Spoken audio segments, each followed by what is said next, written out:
menjelaskan tentang Undang-Undang Republik Indonesia Nomor 46 Tahun 2009, yaitu tentang pengadilan tindak pidana korupsi. Dengan rahmat Tuhan Yang Maha Esa dan Presiden Republik Indonesia menimbang bahwa poin yang pertama, negara Republik Indonesia adalah negara hukum yang bertujuan mewujudkan kehidupan masyarakat, bangsa, dan negara yang tertib, sejahtera, dan keadilan dalam rangka mencapai tujuan negara sebagaimana diamatkan dalam pembukaan Undang-Undang Dasar Republik Indonesia tahun 1945. Poin yang kedua, bahwa tindak pidana korupsi telah menimbulkan kerusakan dalam berbagai sendi kehidupan masyarakat, bangsa, dan negara, sehingga upaya pencegahan dan pemberantasan tindak pidana korupsi perlu dilakukan secara terus-menerus dan berkesinambungan yang menuntut peningkatan kapasitas sumber daya, baik kelembagaan, sumber daya manusia, maupun sumber daya lain, serta mengembangkan kesadaran, sikap, dan perilaku masyarakat anti korupsi agar terlembaga dalam sistem hukum nasional. Dan poin yang ketiga itu ada bahwa pengadilan tindak pidana korupsi yang berdasarkan pembentukan ditentukan dalam pasal 53 Undang-Undang Nomor 30 Tahun 2002 tentang Komisi Pemberantasan Tindak Pidana Korupsi. Berdasarkan putusan Mahkamah Konstitusi dinyatakan bertentangan dengan Undang-Undang Dasar Negara Republik Indonesia tahun 1945, hingga perlu diatur kembali pengadilan tindak pidana korupsi dengan undang-undang yang baru. Poin yang keempat itu ada bahwa berdasarkan pertimbangan sebagaimana dimaksud dalam huruf A, huruf B, dan huruf C, perlu membentuk undang-undang tentang pengadilan tindak pidana korupsi.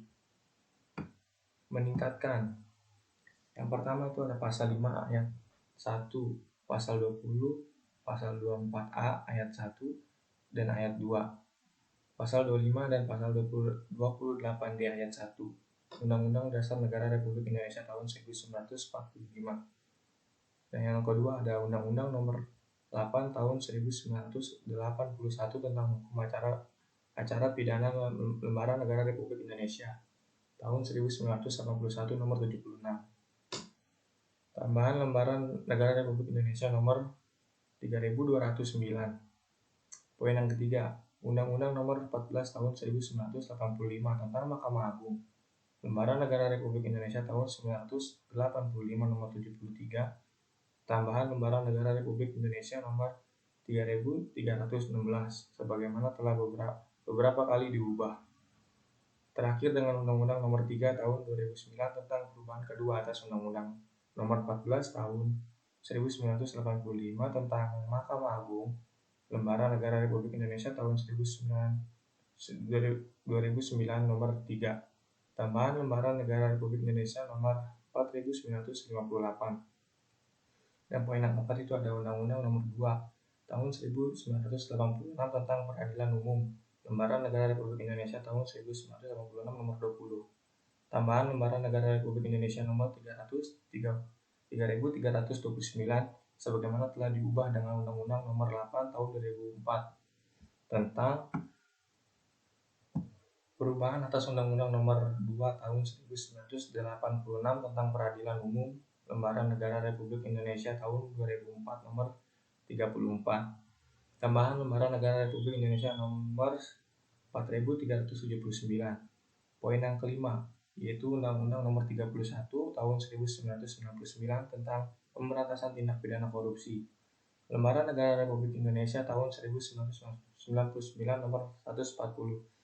Tambahan Lembaran Negara Republik Indonesia nomor 3874 sebagaimana telah diubah dengan Undang-Undang Nomor 20 tahun 2001 tentang perubahan atas Undang-Undang Nomor 31 tahun 1999 tentang pemberantasan tindak pidana korupsi. Lembaran Negara Republik Indonesia tahun 2001 nomor 134.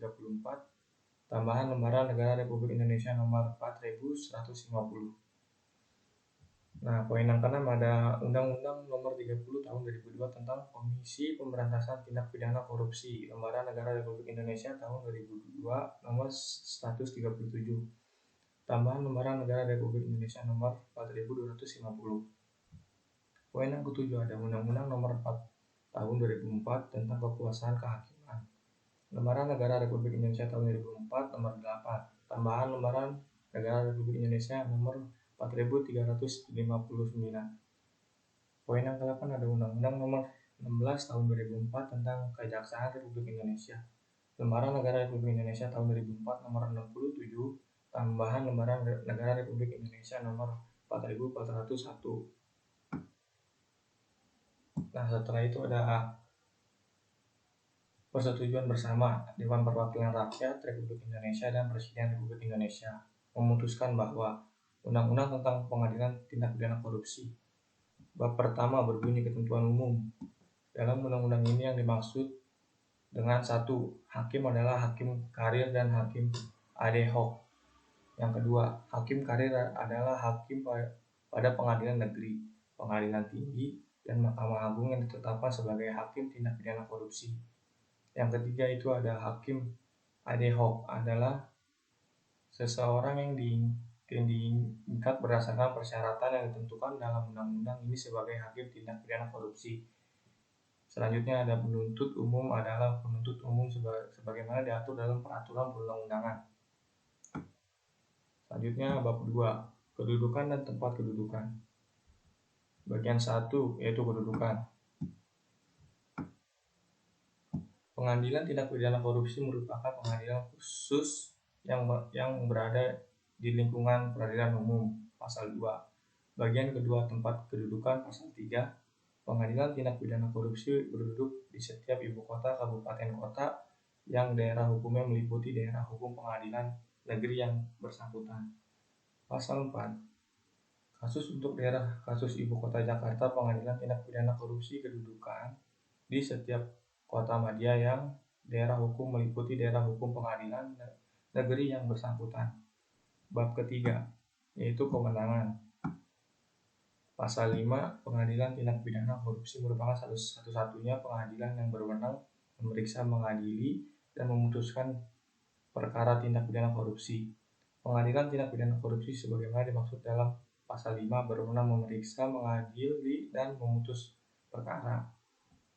Poin yang pertama yaitu tindak pidana korupsi. Poin yang kedua, tindak pidana pencucian uang yang tindak pidana asalnya adalah tindak pidana korupsi dan atau poin yang ketiga, tindak pidana yang secara tegas dalam undang-undang lain ditentukan sebagai tindak pidana korupsi.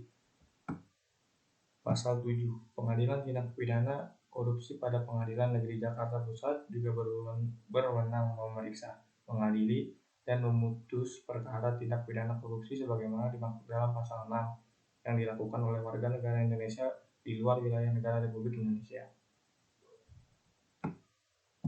Ya, di sini ada bab keempat, susunan pengadilan, bagian kesatuan umum. Pasal 8, susunan pengadilan tindak pidana korupsi terdiri atas poin yang pertama, pimpinan, poin yang kedua, hakim, poin yang ketiga, panitera. Bagian kedua, pimpinan. Pasal 9, poin pertama, pimpinan pengadilan tindak pidana korupsi terdiri atas seorang ketua dan seorang wakil ketua. Ketua dan wakil ketua pengadilan negeri karena jabatannya menjadi ketua dan wakil ketua pengadilan tindak pidana korupsi sebagaimana dimaksud pada ayat 1. Ketua sebagaimana dimaksud pada ayat 2 bertanggung jawab atas administrasi dan pelaksanaan pengadilan tindak pidana korupsi. Poin yang keempat, dalam hal tertentu ketua dapat mendelegasikan penyelenggaraan administrasi sebagaimana dimaksud pada ayat 3 pada wakil ketua. Bagian ketiga yaitu hakim. Pasal 10, poin yang pertama, dalam memeriksa, mengadili, dan memutus perkara tindak pidana korupsi, pengadilan tindak pidana korupsi pengadilan tinggi dan Mahkamah Agung terdiri atas hakim karir dan hakim ad hoc. Poin yang kedua, hakim karir sebagaimana dimaksud pada ayat 1 ditetapkan berdasarkan keputusan ketua.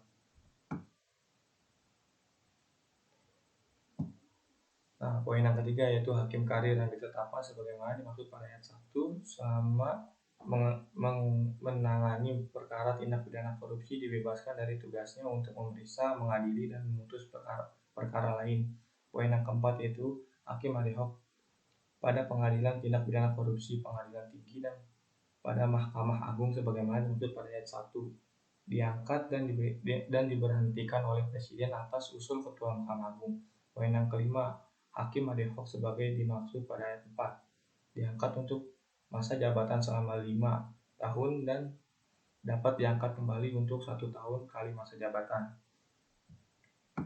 Pasal 11. Untuk dapat ditetapkan sebagai hakim karir, calon harus memenuhi persyaratan sebagai berikut. Yang A. Berpengalaman menjadi hakim sekurang-kurangnya selama 10 tahun. B. Berpengalaman menangani perkara pidana. C. Jujur, adil, cakap, dan memiliki integritas moral yang tinggi serta reputasi yang baik selama menjalankan tugas. Yang D.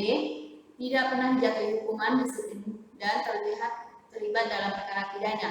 Yang ke E. Memiliki sertifikasi khusus sebagai hakim tidak pidana korupsi yang dikeluarkan oleh Mahkamah Agung. Dan F. Telah melaporkan harta kekayaannya sesuai dengan ketentuan peraturan perundang-undangan. Pasal yang ke-12.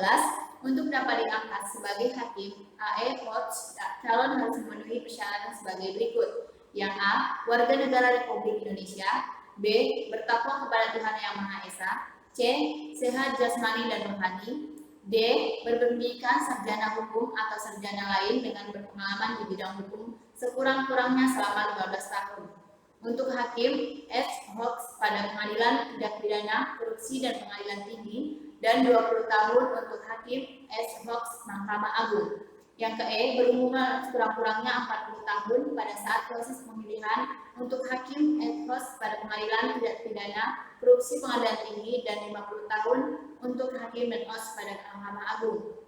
Yang F. Tidak pernah dipidana karena melakukan kejahatan berdasarkan keputusan pengadilan yang telah memperoleh kekuatan hukum tetap. Ke G. Jujur, adil, cakap, dan memiliki integritas moral yang tinggi serta reputasi yang baik.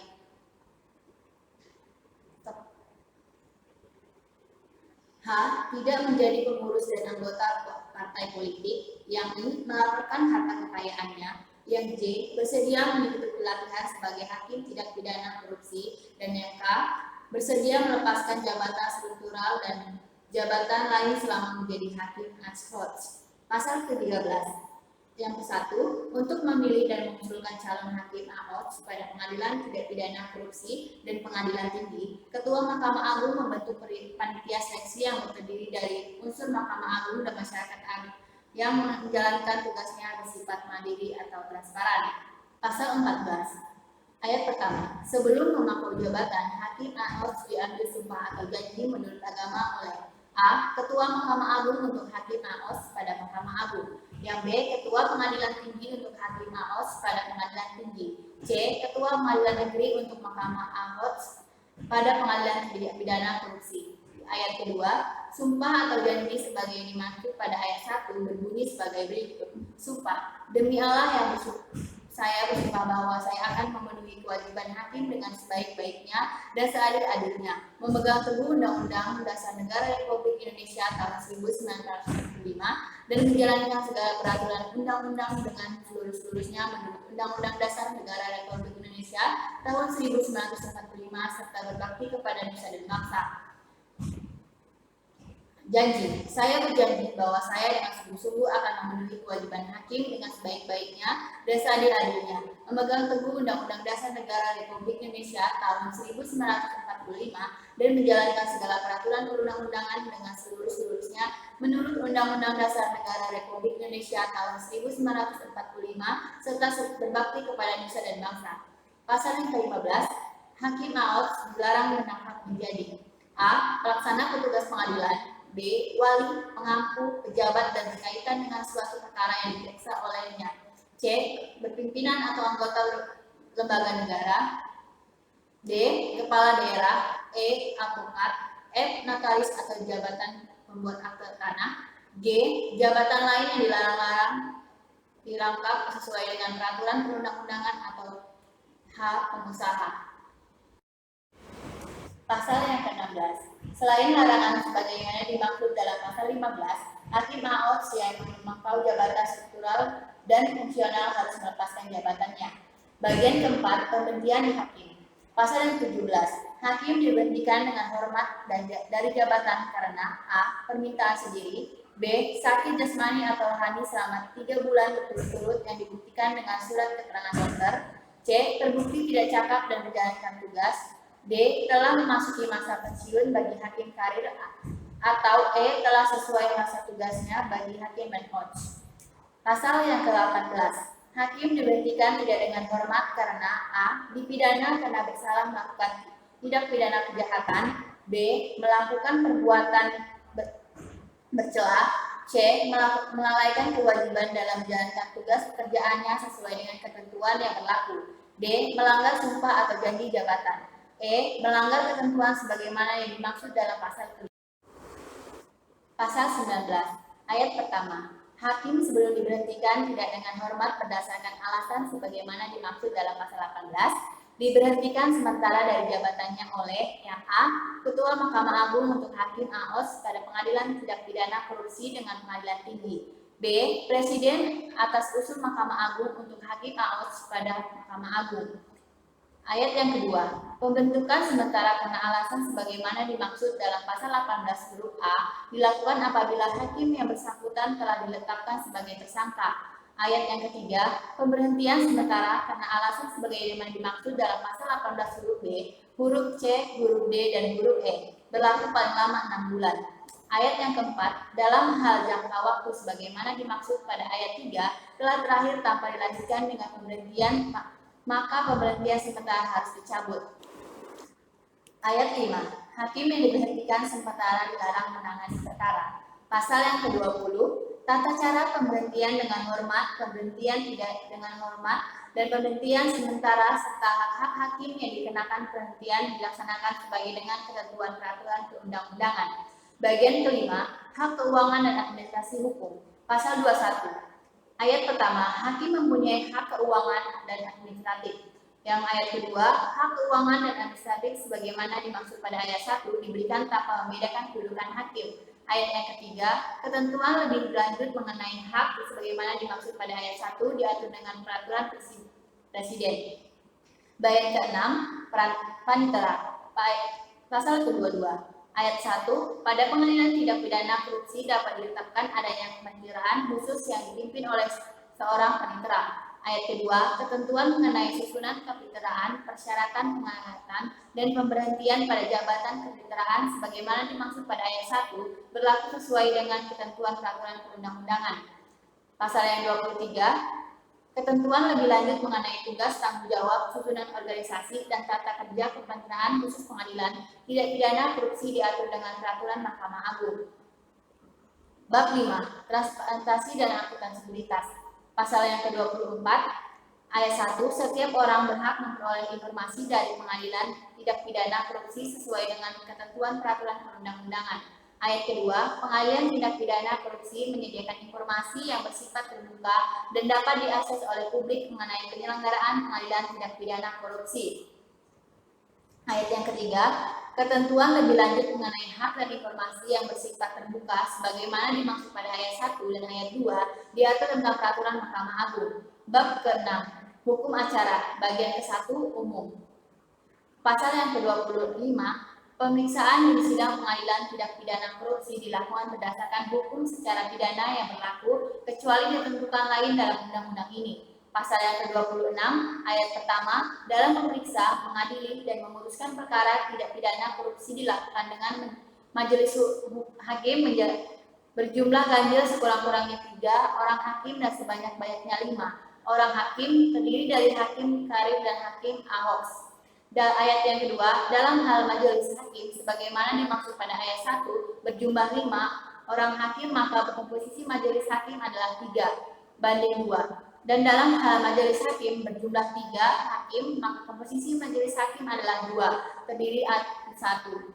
Ayat ketiga, penentuan mengenai jumlah dan komposisi majelis hakim sebagaimana dimaksud pada ayat 1 dan ayat 2 ditetapkan oleh ketua pengadilan masing-masing atau ketua Mahkamah Agung sesuai dengan ketingkatan dan kepentingan pemeriksaan perkara kasus demi kasus. Ayat yang keempat, ketentuan mengenai kriteria dalam penentuan jumlah dan komposisi majelis hakim dalam memeriksa, mengadili, dan memutuskan perkara tidak pidana korupsi sebagaimana dimaksud pada ayat 1 diatur dengan peraturan Mahkamah Agung. Bagian 2, penetapan hari sidang. Pasal 27 ayat pertama, Ketua Pengadilan Tindak Pidana Korupsi menetapkan susunan majelis hakim sebagaimana dimaksud dalam pasal 26 ayat 3 dalam waktu paling lambat 3 hari kerja terhitung sejak tinggal penerimaan penyerahan berkas perkara. Ayat kedua, sidang pertama perkara tindak pidana korupsi wajib dilaksanakan dalam waktu paling lambat 7 hari kerja terhitung sejak penetapan majelis hakim. Bagian 3, pemeriksaan di sidang pengadilan. Pasal 28 ayat 1. Semua alat bukti yang dijanjikan dalam persidangan termasuk alat bukti yang diperoleh dari hari penyadapan harus diperoleh secara sah berdasarkan ketentuan peraturan perundang-undangan. Ayat 2. Hakim menentukan sah tidaknya alat bukti yang diajukan di muka persidangan, baik yang diajukan oleh penuntut umum maupun oleh terdakwa. Pasal yang 29. Perkara tindak pidana korupsi diperiksa, diadili, dan diputus oleh pengadilan tindak pidana korupsi tingkat pertama dalam waktu paling lama 120 hari kerja terhitung sejak tanggal perkara dilimpahkan ke pengadilan tindak pidana korupsi. Pasal yang ke-30, pemeriksaan tingkat banding tindak pidana korupsi diperiksa dan diputus dalam waktu paling lama 60 hari kerja terhitung sejak tanggal berkas perkara diterima dan pengadilan tinggi. Pasal yang ke-31, pemeriksaan tingkat kasasi tindak pidana korupsi diperiksa dan diputus dalam waktu paling lama 120 hari kerja terhitung sejak tanggal berkas perkara diterima oleh Mahkamah Agung. Pasal yang ke-32, dalam hal keputusan pengadilan yang diterapkan peninjauan kembali, pemeriksaan perkara tindak pidana korupsi diperiksa oleh dan diputus dalam waktu paling lama 60 hari kerja terhitung sejak tanggal berkas perkara diterima oleh Mahkamah Agung. Bab yang ke-7, pembiayaan. Pasal yang ke-33. Ayat pertama, biaya yang diperlukan dalam rangka pelaksanaan undang-undang ini dibebankan pada anggaran Mahkamah Agung yang berasal dari anggaran pendapatan dan belanja negara. Ayat yang kedua, Mahkamah Agung setiap tahun wajib menyusun rencana kerja dan anggaran pengadilan tindak pidana korupsi. Bab 8. Ketentuan peralihan pasal 34. Pada saat undang-undang ini mulai berlaku, A. Perkara tindak pidana korupsi yang sedang diperiksa oleh Pengadilan Tindak Pidana Korupsi pada Pengadilan Negeri Jakarta Pusat yang dibentuk berdasarkan Undang-Undang Nomor 30 Tahun 2002 tentang Komisi Pemberantasan Tindak Pidana Korupsi, atau yang sedang diperiksa pada setiap tingkat pemeriksaan, tetap diperiksa dan diadili sampai perkara tindak pidana korupsi tersebut diputus sesuai dengan peraturan perundang-undangan. B. Perkara tindak pidana korupsi yang sedang diperiksa oleh pengadilan negeri atau yang sedang diperiksa pada setiap tingkat pemeriksaan tetap diperiksa dan diadili sampai perkara tindak pidana korupsi tersebut diputus sesuai dengan peraturan perundang-undangan. Pasal 35. 1. Dengan undang-undang ini, untuk pertama kali pengadilan tindak pidana korupsi dibentuk pada setiap pengadilan negeri di ibu kota provinsi. 2. Daerah hukum pengadilan tindak pidana korupsi sebagaimana dimaksud pada ayat 1 meliputi daerah hukum provinsi yang bersangkutan. 3.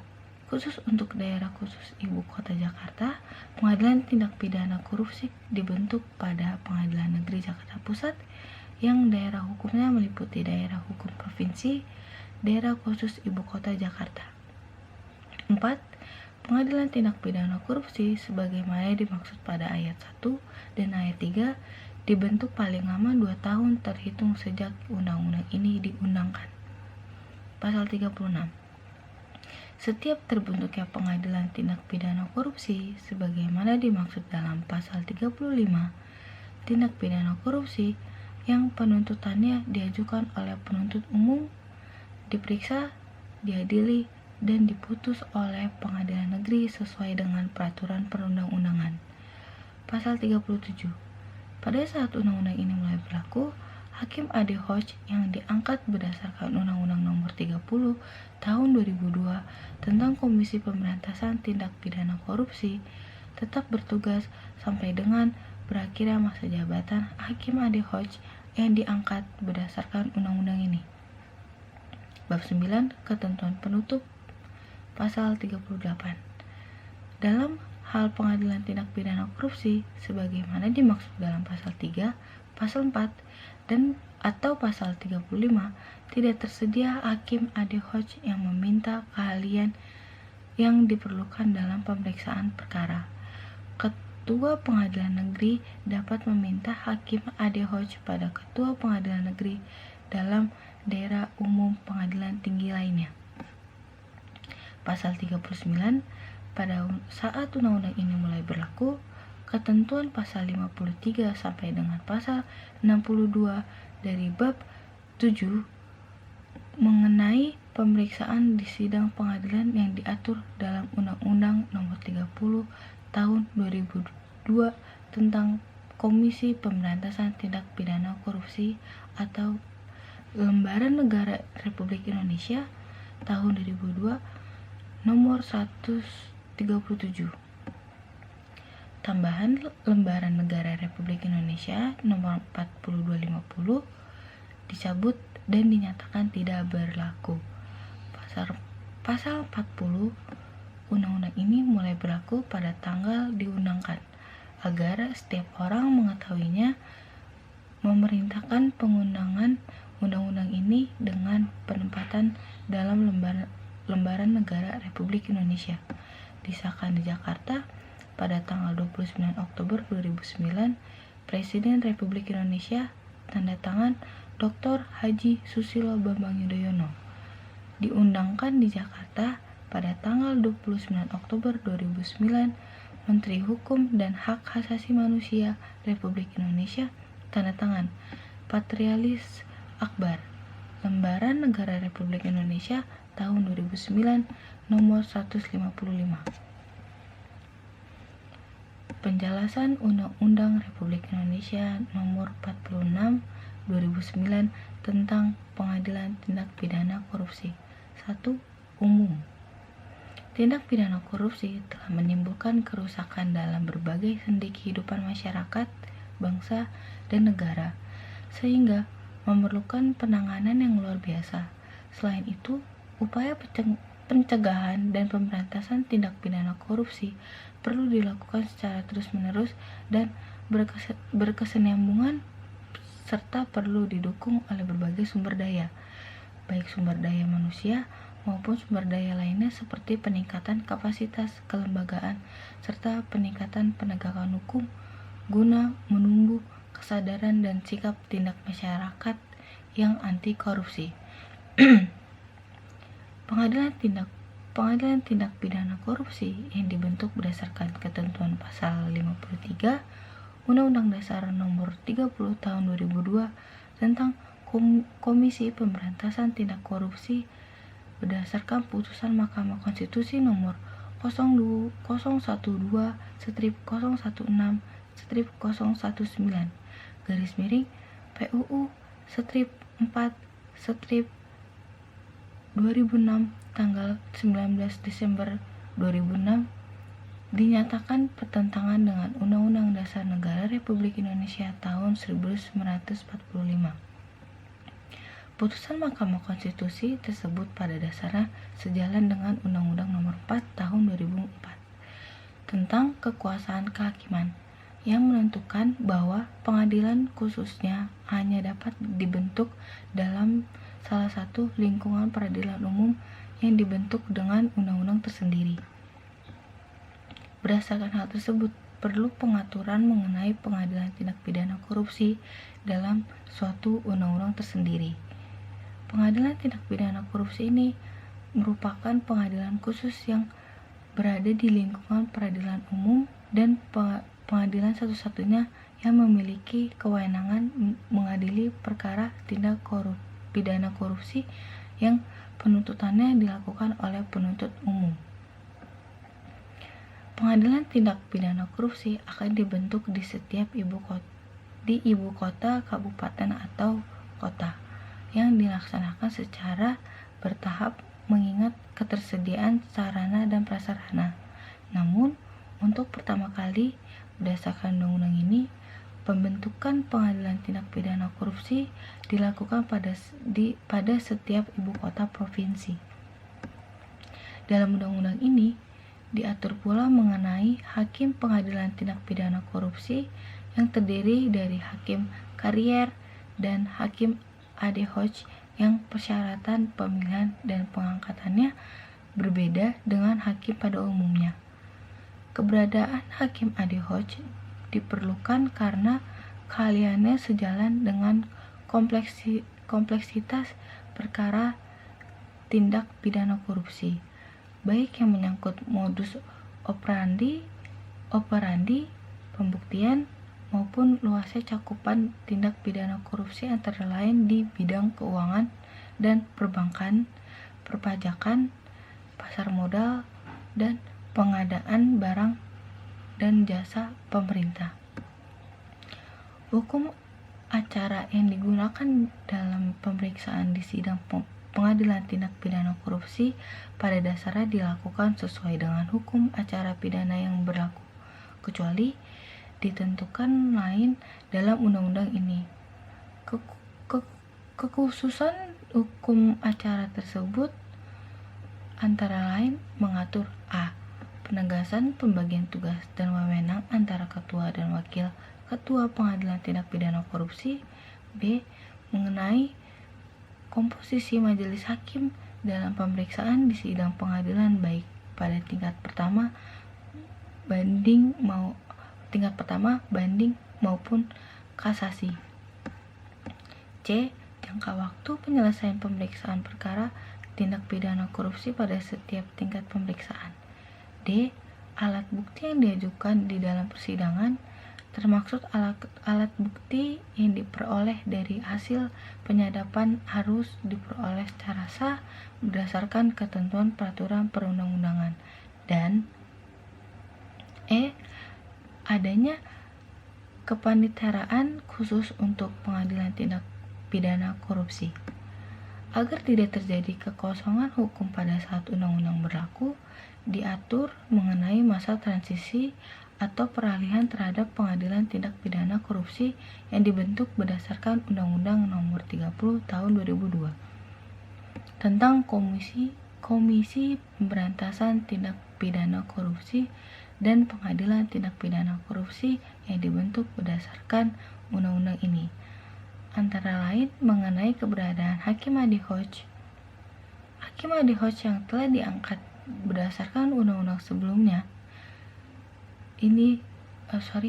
Hakim ad hoc yang telah diangkat berdasarkan undang-undang sebelum undang-undang ini berlaku tidak perlu diangkat kembali, tetapi langsung bertugas masa jabatan 5 tahun bersamaan dengan masa jabatan Hakim ad hoc yang diangkat berdasarkan undang-undang ini.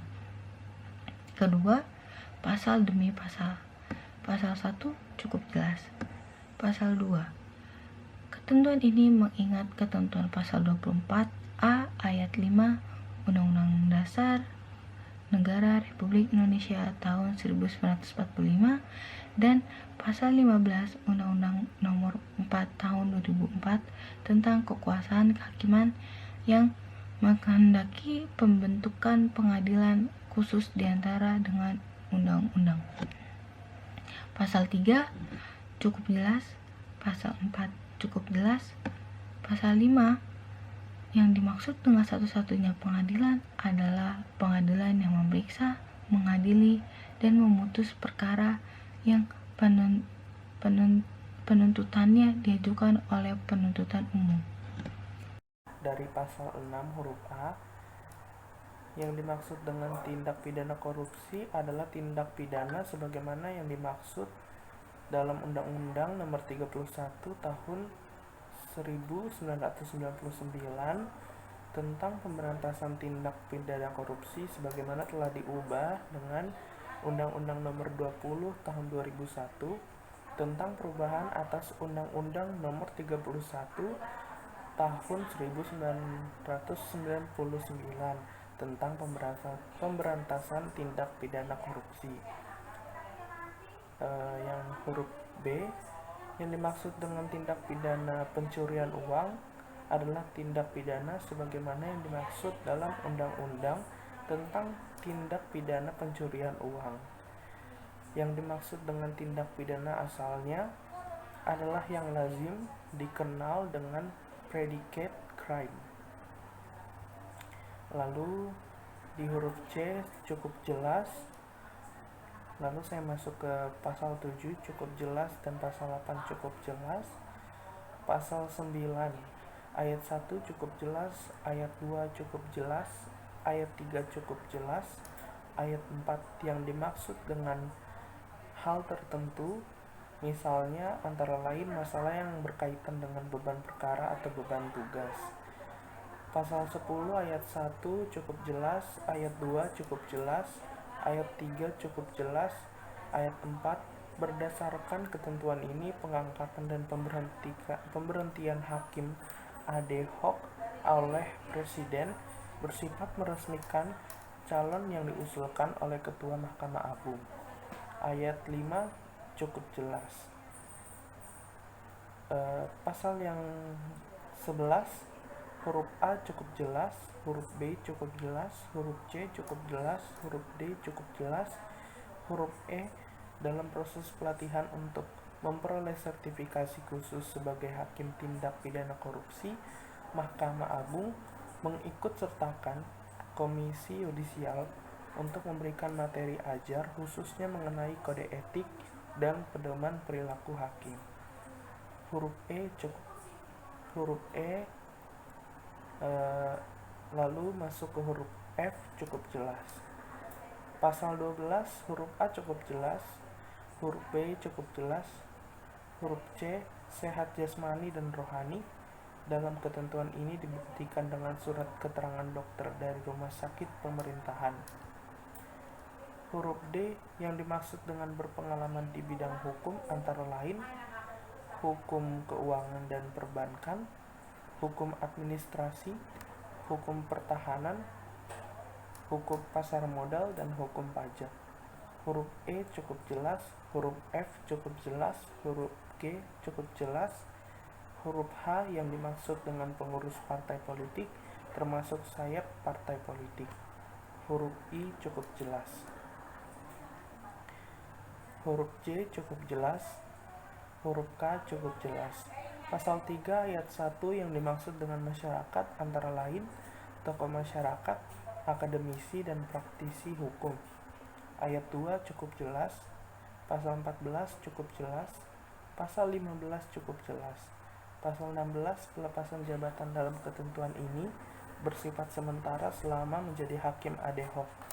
Dalam hal hakim ad hoc memegang jabatan fungsional sebagai dosen pada perguruan tinggi dan berstatus pegawai negeri yang bersangkutan menjalani cuti di luar tanggungan negara. Pasal 17 huruf A, huruf B yang dimaksud dengan sakit jasmani atau rohani secara terus-menerus adalah sakit yang menyebabkan yang bersangkutan tidak mampu lagi melakukan tugas dan kewajibannya dengan baik yang dibuktikan dengan surat keterangan dari dokter. Huruf C cukup jelas, huruf D cukup jelas, huruf E cukup jelas. Pasal ke-18 huruf A, hakim yang dapat dikenakan ketentuan ini apabila pidana yang dijatuhkan sekurang-kurangnya 1 tahun.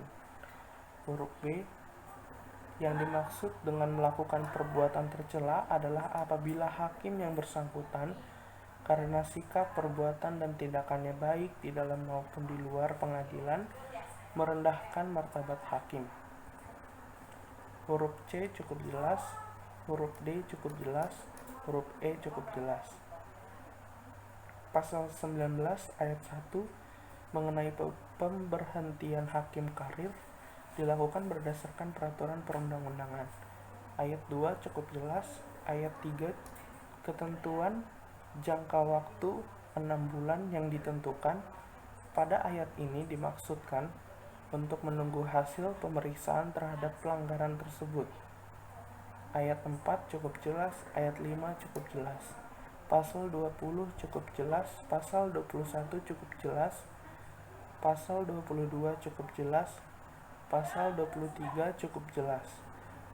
Pasal 24 ayat 1 cukup jelas. Ayat 2 ketentuan ini sebagai wujud akuntabilitas pengadilan tindak pidana korupsi melalui keterbukaan informasi mengenai penyelenggaraan pengadilan. Ayat 3 cukup jelas. Pasal 25 yang dimaksud dengan hukum acara pidana yang berlaku adalah Undang-Undang Nomor 8 Tahun 1981 tentang hukum acara pidana, Undang-Undang Nomor 31 tahun 1999 tentang pemberantasan tindak pidana korupsi sebagaimana telah diubah dengan Undang-Undang Nomor 20 Tahun 2001 tentang perubahan atas Undang-Undang Nomor 31 Tahun 1999 tentang pemberantasan tindak pidana korupsi, Undang-Undang Nomor 14 Tahun 1985 tentang Mahkamah Agung sebagaimana telah diubah terakhir dengan Undang-Undang Nomor 3 Tahun 2009 tentang perubahan kedua atas Undang-Undang Nomor 14 Tahun 1985 tentang Mahkamah Agung. Pasal 26 ayat 1 cukup jelas, ayat 2 cukup jelas, ayat 3 yang dimaksud dengan ketua pengadilan adalah ketua pengadilan negeri untuk pemeriksaan perkara tindak pidana korupsi pada tingkat pertama dan kedua, dan ketua pengadilan tinggi untuk pemeriksaan perkara tindak pidana korupsi pada tingkat banding.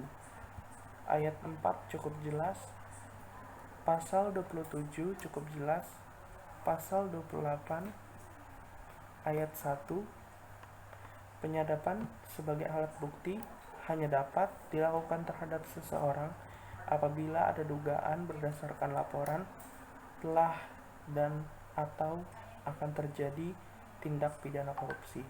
Ayat 2 cukup jelas. Pasal 29 cukup jelas.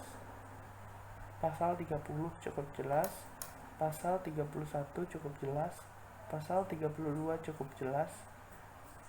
Pasal 33 cukup jelas. Pasal 34 cukup jelas.